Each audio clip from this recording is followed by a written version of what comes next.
तो अंतिम प्रयोजन क्या है? बोले अंतिम प्रयोजन यही है कि तुम जिसके हो उसको जान जाओ,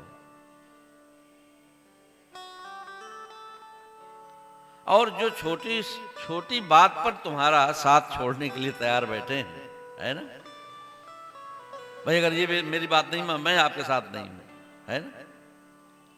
अब तो धीरे धीरे, पहले तो मित्रों में, यार दोस्तों में हो जाया करता है, अब तो घर में ही लोग साथ छोड़ने को तैयार हैं। समय आ गया, समय बदल रहा है। बाहर कई देशों में डिवोर्स रेट लगभग 50% हो गया है, छोड़ने को लोग तैयार हैं। ये शास्त्र और पुराण ये सर्वकालिक है और सर्वदेशीय है।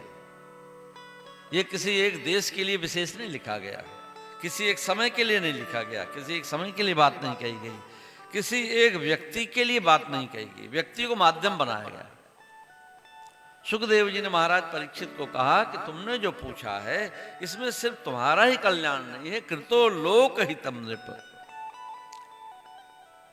किसी जाति, किसी धर्म, किसी स्त्री या पुरुष, गरीब या अमीर, कि तुम राजा हो तुम्हारे लिए कुछ और है, और कोई गरीब है साधारण उसके लिए कुछ और है।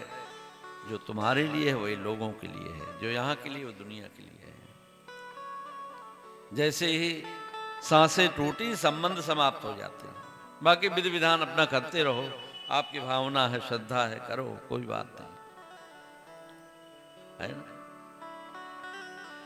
लेकिन ये यात्रा अपनी है और सिर्फ अपनी। यह तन कर फल विषय न भाई। क्यों?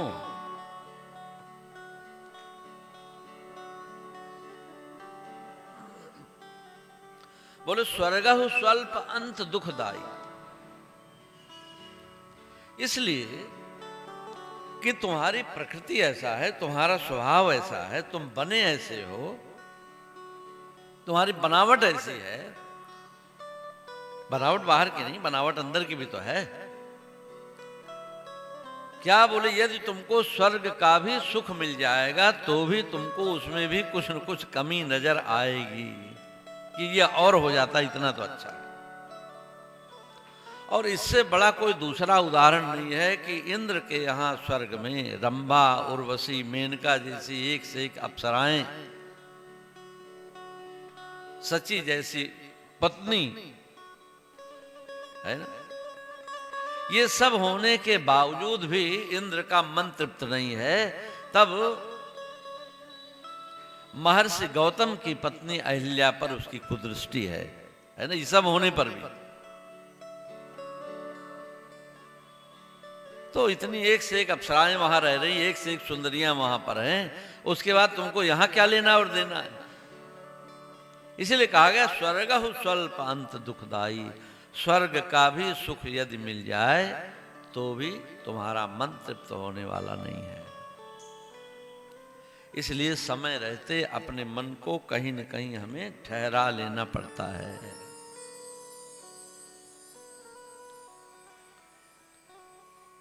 और अपने मन को ठहराकर जो जीवन का सत्य है उसकी ओर हमको लग जाना चाहिए।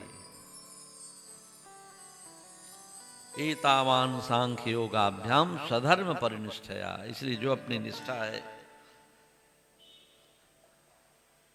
उस निष्ठा में रहते हुए जन्म लाभा, जीवन का एक ही लाभ है कि चाहे जैसे भी बने, जिस विधि से बने, जिस व्यवस्था से बने, ये तुम जानो, अंते नारायण स्मृति। अंत में अपने जीवन के उस परम प्राप्तव्य को प्राप्त कर लेना, अंत में उसमें ही मिल जाना।